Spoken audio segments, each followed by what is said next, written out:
আসসালামু আলাইকুম। কেমন আছেন দর্শক? আশা করি ভালো আছেন। তো আপনাদের মাঝে চলে আসলাম আজকে একটি শশার বীজ বা শশার জাত সম্পর্কে কথা বলার জন্য যে এই শশার জাতটি কেমন।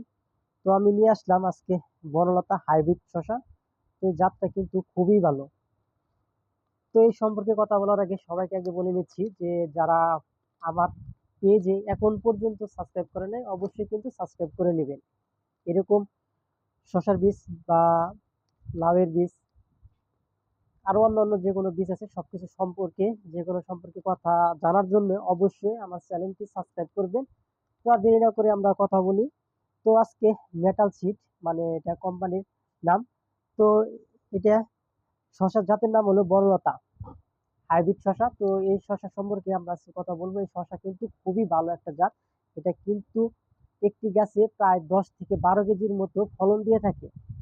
তো আপনারা কিভাবে ফলন করবেন সে সম্পর্কেও তথ্য আজকে বলবো। তার আগে আমি বলে নেই যে এই শশার গাঢ় কালারটা একদমই সবুজ কালার, গাঢ় সবুজ, খুবই দেখতে চমৎকার, এটা চাহিদা খুবই ভালো। তো আশা করি আপনারা যে কৃষক ভাইয়েরা বর্তমানে এখন শশা বুনবেন অবশ্যই কিন্তু এটি চাষ করতে পারেন, এটা খুবই ভালো একটা ফলন দিয়ে থাকে।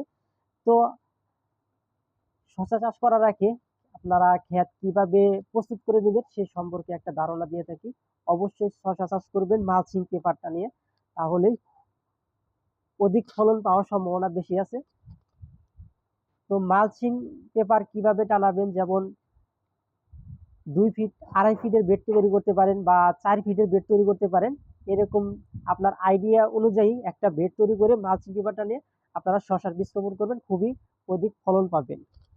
তো আশা করি শশা চাষ করার ক্ষেত্রে ভালো বীজ মানে ভালো মানের জাত আপনারা বেছে নেবেন খুবই ভালো ফলন পাওয়ার জন্য। তো মালচিং পেপার টানলে অবশ্যই রোগ, তারপরে সার, তারপরে বিভিন্ন কিছু থেকে রক্ষা পাবেন, যেমন রোগবালাই খুবই কম হয়, তারপরে অধিক ফলন পাওয়া যায়, তারপরে সার কম লাগে, পানি সেচ কম দিতে হয়।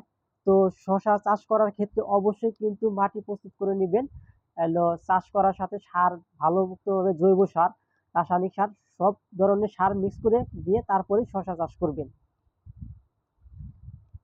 তো আপনারা অবশ্যই শশা চাষ করার ক্ষেত্রে ভালো মানের জাতটা নির্বাচন করবেন। ভালো মানের জাতটা নির্বাচন করতে পারলে তাহলে ফলনটা ভালো হবে।